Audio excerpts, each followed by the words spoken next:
the bag with the pot brownie gets picked up. Then the officer says, "Whose bag is this?" And then a 6th grader walks up. We're back to another video. This is a revamped version of the story times. So basically I'm just gonna be retelling a lot of the old stories that I told before, just with the new quality, better editing. I don't know, I guess it's the perfectionist in me, if you want to call it that. Welcome to the first edition of Story by the Teller. We're gonna be telling an old story that I already told before. It's gonna be getting caught by the cops, alright? And there's actually gonna be 2 stories. One of them, the first one, isn't gonna be about me. So let's get into this one. So backstory. Oh man, 4.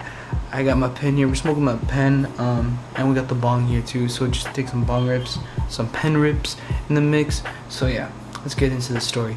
So I'm a freshman at the time. Me and my friend, we just met this girl who was very, very chill, and she ended up becoming a part of our friend group. And so eventually, you know, we're all hanging out, and I believe it's like the 2nd month into freshman year, or I don't know, it's probably like our 4th month in our freshman year. Our friend, I'll just say her name. Her name's Tiana. Our friend Tiana had another friend, you know, who would always accompany her wherever she went.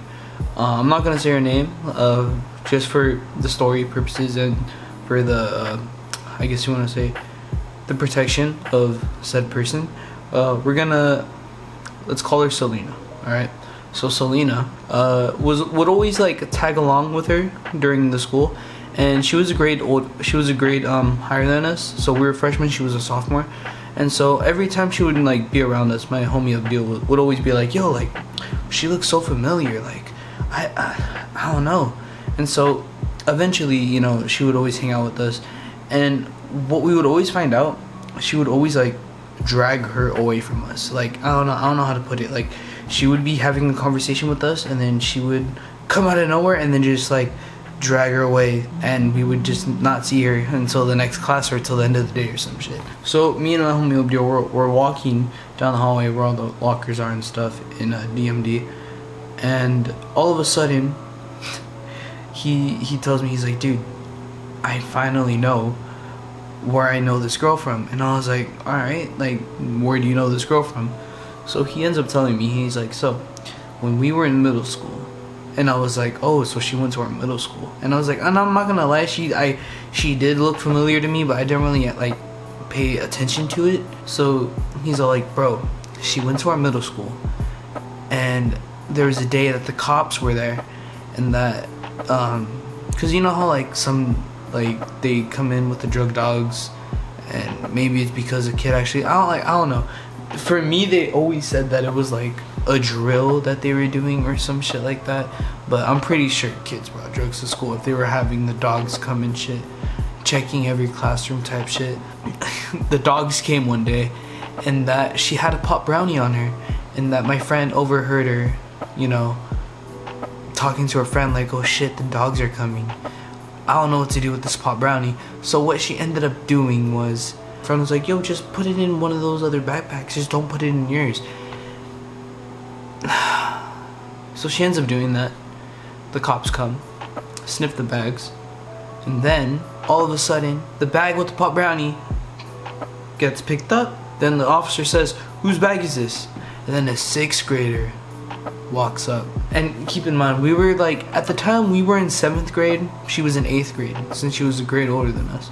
So an 8th grader put a pot brownie in a 6th grader's backpack and got him suspended. How stupid are you to even think that that's a good idea? One, bringing drugs to school, and even if you are bringing drugs to school, like, I'm not encouraging it. Like, if you're bringing some shit like this, be more slick with it. Bring something that's not gonna smell as much. And I mean, at the time, carts weren't a big thing. Weed was barely being legalized, and a lot of carts were being made, but it wasn't mainstream as it is today. Although that story wasn't about me, I thought it was a good addition to the getting caught by the police story time. Although it wasn't me, it was a good story that was told by a friend. But now we're gonna get into my story, getting caught by the cops. I'm gonna give you guys a little backstory, alright? So a lot of you guys know I went to Kearney High School, and I didn't start smoking weed till like 13. So like after middle school, going into high school. Eventually, after my freshman year, I started to smoke out in public, because before, when I started smoking weed, I wasn't the type of person to like go out smoke in public, because one, my parents didn't know, and two, I was still living with my dad at the time, or sorry, he was still living with us at the time. So I was like very afraid, because it was one of those things where it's all like, don't do it, or I like, don't do it, you can tell me, like I won't get mad, and then like you tell them, and then it's like, bitch, mother. I was very secretive, well, try to be secretive with my dad, but it didn't end up working out as good. But with the weed thing, it did, which was good. You know, my parents didn't find out I smoked weed till I was like 15, 16. And then after that, like, my parents were fine with me smoking weed, surprisingly. I would even smoke weed with my parents. But going back to the story, after school, like, I felt like I just wanted to smoke weed. And my homeboy was like, yo, like, our other homies from middle school, Diamani and Kevin, they always smoke weed, like, right there in between the Subway and the Buffalo Wingstar. And where this place is because, how do I put this? You have Kearney High School right here. You have the street that goes across. Kearney High School is basically right next to an intersection. So basically the block going diagonally, if you want to call it that, it's a food court. So a lot of kids go to the food court after school to, you know, eat, chop it up, smoke weed. So where they would smoke specifically, it was in between the Subway and the Buffalo Wingstar. And they would just chill, sit on the, you know, like the little crates that would have like the pipes, and they would have like the little crates thing, and they would sit on them. They would always be chilling there, smoking the Dutches, smoking the Swishers, and they would always just be in rotation. I never noticed them. My friend only noticed them, and then he's like, yo, like, just go ask them, and it completely slipped my mind. So I go over there, stand in line, what the fuck? I stand in the circle, and I just start making conversation with them. I'm not the type of person to be like, yo, let me hit that shit. No, like, nah, dude, like, I'll hit it if someone offers it to me, you know? Like, I've never been a mooch. Like, is it a mooch, or is it a smooch? I think it's a mooch. I've never been a mooch with weed, especially if it's someone else's weed. Like, if I have something on me, I'm always gonna offer it to someone if they smoke weed, but I'm never gonna, if someone has something on, I'm never gonna like, yo, let me hit that shit, you know, unless you offer me something, or unless I offer you something, you know. I end up talking with them. I mentioned that I smoked out of an apple pipe, and then everyone's like, I don't want to say everyone, but like half of the circles of the people in the circle will, like, their heads turn, and they start at me like, wow, Roger, you smoke weed? And I was like, yeah, like, I've been smoking weed for like a minute now. And they were like, wow, like, I never knew you were the type of person to do this. And like, keep in mind, like, back then I was a fat kid, you know, like, I was a fat kid, really depressed, really to myself, you know. I didn't really talk to people, you know.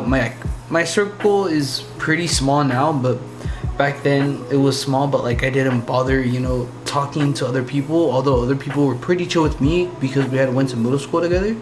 But I was never the type of person to just go out and make friends. Like, people, if anything, people would make friends with me, I feel like. Eventually, they passed me the blunt, I hit it, and they were like, damn, Roger took a hit. And so we ended up passing the blunt, and that's how I ended up joining that smoking group. And so every day after school, we would go smoke. Even when I got kicked out of school, because the charter school is right next to the high school, we would go smoke in that same spot every day. Even behind the Subway and stuff, like in the parking area, just to like be away from the people, because sometimes there would be too much traffic, people walking in and out of that place. So we would just go to the back to where all the cars were, and we would just smoke there. But yeah, I feel like that's the backstory to what to the real story. So to where we usually chill all the time, between the Subway and the Buffalo Wingstar, behind also leads to the Starbucks drive-thru. So, you know, you got the cars going like this, and then you got the parking in the back, and then you have the outdoor hallway. I don't know what to call that. And so you got the outdoor hallway where you have like the crates, and you have us sitting down smoking weed. So you know, I was already a sophomore at this time. I was a junior. I was a junior at this time, and I was already going to independent studies. I had already got kicked out of school. And so I remember I got out of school early because I remember I believe I'd finished my class early that day, and so my teacher was like, you know, you can just go home. I was like, all right, chill. So I do what I usually do. I just, you know, go to the food court, either see a couple homies that had a free periods and left school early, or people that ditched that I knew in the circle, and then we would just smoke. Or they would have their pens on them, or I would have my pen on me, and you know, we would just smoke and chill. You would talk about the day. And it was cool. And so this one specific day, I get out of school. Well, like I said, I got out of school early because I finished a class. I go to the food court, you know, see my friends, you know, we're chilling, talking, you know, we're smoking. And then, oh, sorry if I'm looking over here, by the way, fuck. So we're chilling, we're smoking and all that stuff. And then the kids got out of school. So the kids got out of school, and then, you know, we're waiting for all our other homies that were in class. We wait for them to come to the food court. The circle started forming, the group started forming, and you know, we lit up, we're smoking, and then one of our friends, Jibo, he comes walking up, and for context, he's black. I just have to give you guys context. Jibo comes up to us, he's like, yo, like, I gotta tell you guys a story. I got stopped by the fucking cops, and all of us were like, damn, bro, you got stopped by the cops? Like, number one, are you okay? Like, did they try to fuck with you in any way? So we were asking him what went down, and he was like, alright, so I'm standing right there where the Starbucks menu is, and because like obviously the shit was outside. So I was like, I'm standing like almost to where the Starbucks menu is for the drive-thru. I'm just hitting my pen, a couple girls are with me, we're just talking, and then I just see a cop car pull up, the highway patrol like SUVs, put that pen away or go somewhere else. And then he's like, all right, officer, all right. And so like, and then he just left. Like, good thing, like that was the one thing that we were happy about. Like, we were happy that it didn't escalate to like a bigger issue. And so he's telling us the story, you know, we're passing the blunts around and shit. And then all of a sudden, we hear the sirens, we see the lights, we see the red and blue lights, and then we see the red and blue lights. Like rats, like cockroaches, we instantly get the blunt. We throw it in the doob tube. And then they start passing it around like a game of fucking hot potato. I don't know what the fuck. But they... Guess who they end up passing it to, guys? You know, guess who they end up passing it to? I'm gonna take a hit of my pen. Just while I hit my pen, just tell me. Who do you think they passed it to? And who do you think was closest to the cop?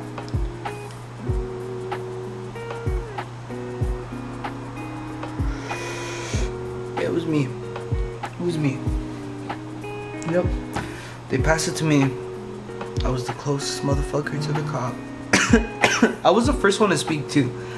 He was all like, so I got a call, public disturbance, marijuana. I was like, you know, I'm sorry about that, sir. You know, we just trying to like, fuck. And I told him, I was like, I'm sorry, sir. We're just trying to like chill out. If you want, like, I'll put it, like, I'll throw it away right now, I'll put it out, or we'll, like, leave right now, go somewhere else. He's like, no, you don't have to throw it away, that's not necessary. Just, like, relocate somewhere else, please, like, go away from all these people, like, go to the park or something. And we were like, okay, thank you so much, like, for letting us keep our shit. Because, like, at the same time, it was during the time where it's, like, obviously, like, weed was already legal, but it was, like, to that transition where people were getting comfortable smoking in public. Although we were 100% in the wrong. We were fucking 16 years old smoking weed in public. Like, if anything, he should have taken our shit. But like, obviously, like it's weed at the same time, you know. Like, but I don't know. That's just how I see it. I'm gonna take another hit of this. So the cop leaves. All of us are wiping the fucking sweat off our fucking foreheads. Jibo, the one who was just telling us the story, he's all like, dude, you guys aren't gonna believe me if I tell you this, but that was the same fucking cop that stopped me. And we were like, bro, no fucking way. And all of us were high, so it hit hard, you know. We were like, bro, no fucking way, that was the same fucking dude. Like, what the fuck? Like, fucking high 15, 16-year-old kids. Like, and so later on, I ended up finding out who called the cops on us. It was a manager from Starbucks. That fucking bitch. For watching this, I'll find you. That's gonna be it for this story by the teller. I almost said story time, but this is story by the teller. We're gonna be religiously using this name now. So, thank you guys so much. I had fun recording it. It cut off when I was doing the intro, but yet I had fun yet again recording another video with you guys. Thank you for tuning in.